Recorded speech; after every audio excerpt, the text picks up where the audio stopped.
毒刺都能暴揍苏34了，战斗轰炸机在现代战场到底还有没有用？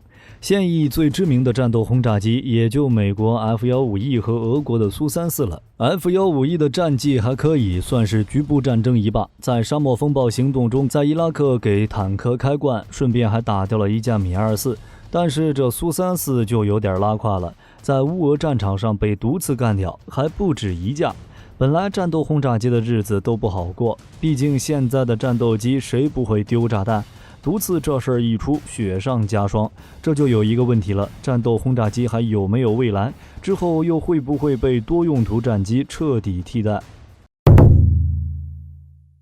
早期的军用作战飞机其实都是当作侦察机用，后来才慢慢发展成了战斗机和轰炸机。这个时候，二者还处于井水不犯河水的状态。战斗机就只是战斗机，只用于空战；轰炸机也只是轰炸机，只用于轰炸地面。苏联的米格15、苏15、米格21，以及美国的 F-102、F-106，甚至70年代初首飞的 F-15A， 都单纯按空战要求设计，基本上都不能挂炸弹对地面目标攻击。而那时的轰炸机则完全不能空战，光炸弹的重量都够轰炸机喝一壶了，更别说带导弹了，能不能飞起来都是两说。如果战斗机想要轰炸地面，就要对机体进行改动，也就是一机多型，比如更换机头或机翼，变成另一种型号的作战飞机。美国的 B-57本来就是个轻型轰炸机，后来换上了一副很大的机翼，改用高空性能更好的发动机，就成了高空侦察机，也就是 RB-57D。后者已经完全不具备轰炸机的性能，但全机很多部分跟 B-57一样。美国海军的 A-3 攻击机和空军的 B-66 轰炸机是同一个东西的两套子型号。法国秃鹰型战斗机、苏联的雅克25和雅克28都有侦察型、轰炸型、截击型，这几个型号也没有太大的区别，无非就是雷达机头以及机头内部的侦察设备不同。不过现代战斗机不一样了，二战之后，战斗机的续航与载荷大幅提升，战斗与轰炸之间的界限就淡化了，战斗机可以执行对地攻击任务。设计战机的时候也不用双设计点，只要稍微照顾一下对地攻击就行。比如把挂架设计成可以挂空导弹，也可以挂炸弹。火控系统的计算机可以用于轰炸瞄准计算，平视显示器上有轰炸瞄准所需要的符号等等。这些小改动还不会影响战斗机的空战性能。可以说70年代之后设计的战斗机天生就具备带炸弹轰炸地面目标的能力，于是就有了一个新名词——战斗轰炸机。看名字就知道，战斗轰炸机融合了战斗机与轰炸机的功能，算是战斗机的机体加轰炸机的任务。再简化一点，可以理解为用于执行轰炸机任务的战斗机，具有攻击海上、地面目标和空中反击的能力。与之前执行轰炸时需要战斗机护航的轰炸机不同，战斗轰炸机本身具有一定的空战能力，一架就可以确保任务顺利执行。例如美国的 F-111、苏联的苏24和俄罗斯的苏34，它们的主要设计点是轰炸，但兼顾一定空战要求。与普通的轰炸机相比，战斗轰炸机的飞行速度比较快，一般在 1.5 马赫到 2.3 马赫之间，具备高速突防能力，机动性比轰炸机高得多，可以硬碰硬地对抗截击机。在战场上的生存能力比较高，同时还有先进的火控设备，打击精度也比轰炸机高，可以在低空中进行定点任务，并且对机场的要求更低，1500米的跑道就可以使用。比较典型的就是美国的 F-105、F-111，欧洲的龙卷风，苏联的苏7、苏24。战斗轰炸机最大的优势就是可以空战。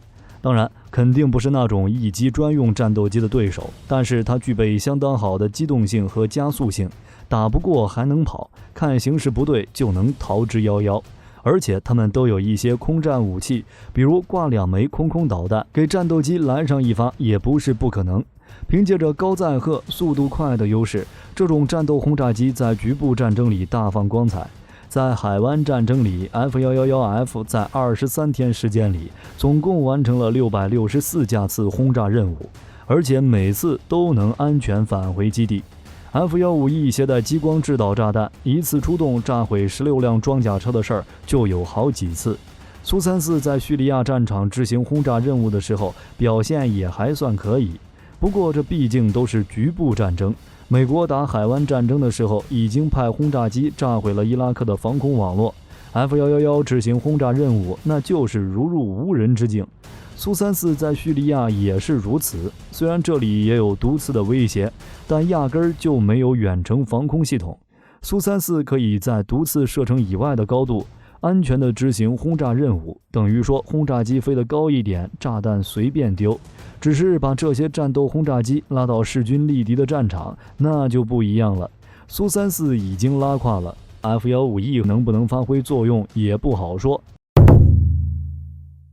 现在的战场环境，防空系统基本上都是里3层外3层，在面对实力相当的对手时，就算是自己拥有明显的空中优势，也很难完全摧毁敌方所有的远程防空系统。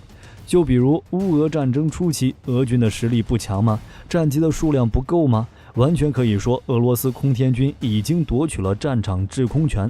结果呢，还是没能肃清乌军前线的 S-300和山毛榉。这就导致在战区投入使用非隐身的战斗机以及战斗轰炸机存在被击落的风险。苏34就是这样被打爆的。为了躲避这些防空系统，苏34需要采用低空突防的战术，这个时候就要面对乌军人手一枚的毒刺。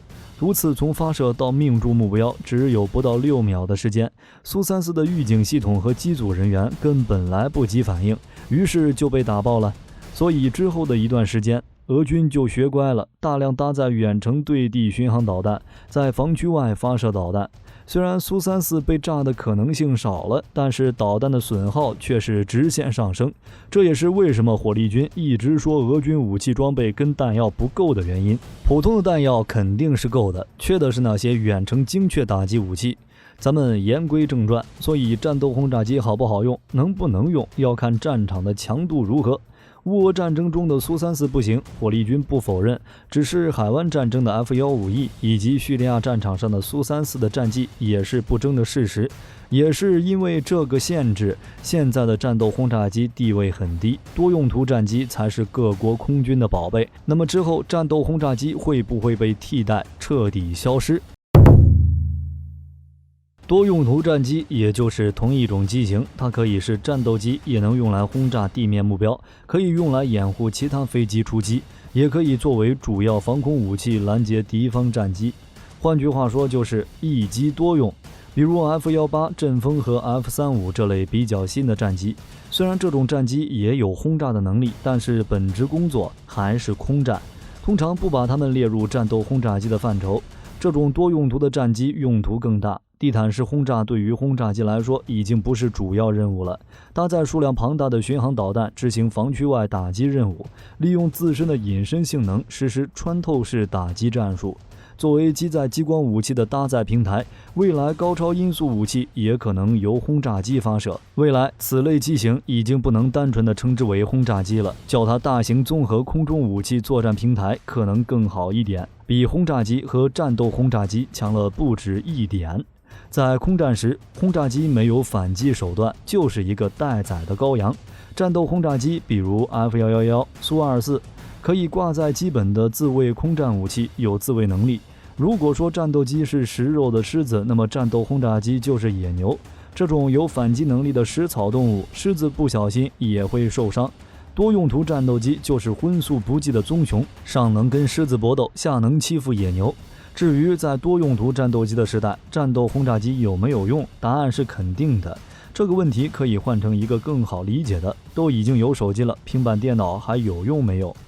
手机打电话、打游戏、看电影都是可以，平板电脑也行，相对而言玩的还更舒服。问题就是它不好携带，战斗轰炸机也是如此。多用途轰炸机对地轰炸、空战打飞机都行，战斗轰炸机则是主轰炸，空战次要。但就轰炸任务而言，战斗轰炸机能完成得更好。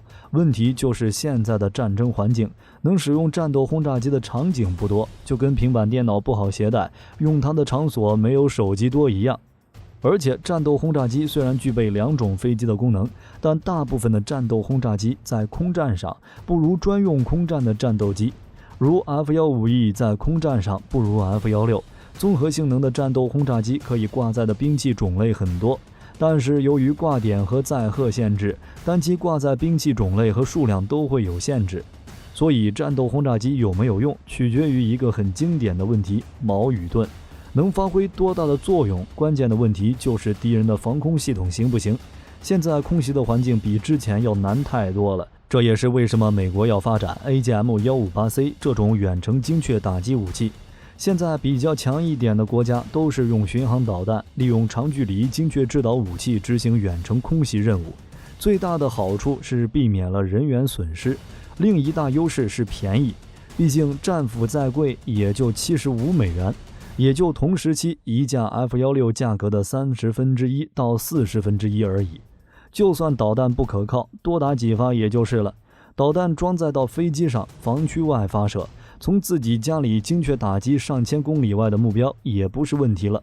就比如美国对于叙利亚那类可能置办点俄制防空武器的对手，美军有拿着战斧当炮弹打；对阿富汗的那些没啥防空武器的塔利班们，还会照旧派飞机用炸弹伺候。战斗轰炸机是有用的，但是专职的战斗轰炸机会越来越少。如果多用途战机的性能进一步提升，被替代并不是完全没可能。毕竟在5代机横行的时代，一般的作战飞机是真的没啥作战空间。总的来说，随着技术的发展和战场环境的不断变化，战斗轰炸机的地位可能要发生一些变化。在未来的空中战场上，战斗轰炸机的地位会不断下降，多用途的战斗轰炸机发展势头会比较猛。F-15、F-16、幻影2000、苏27等基本上都是一机多型。苏35、台风、阵风、F-22、F-35都是清一色的多用途，不仅有较强的空战能力，同时具有强大的对地攻击能力。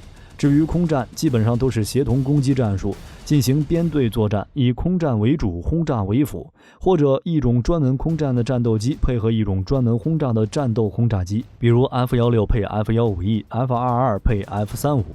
好了，今天的视频到这儿就结束了。各位觉得战斗轰炸机什么时候才会被彻底淘汰？欢迎在视频下方留言评论。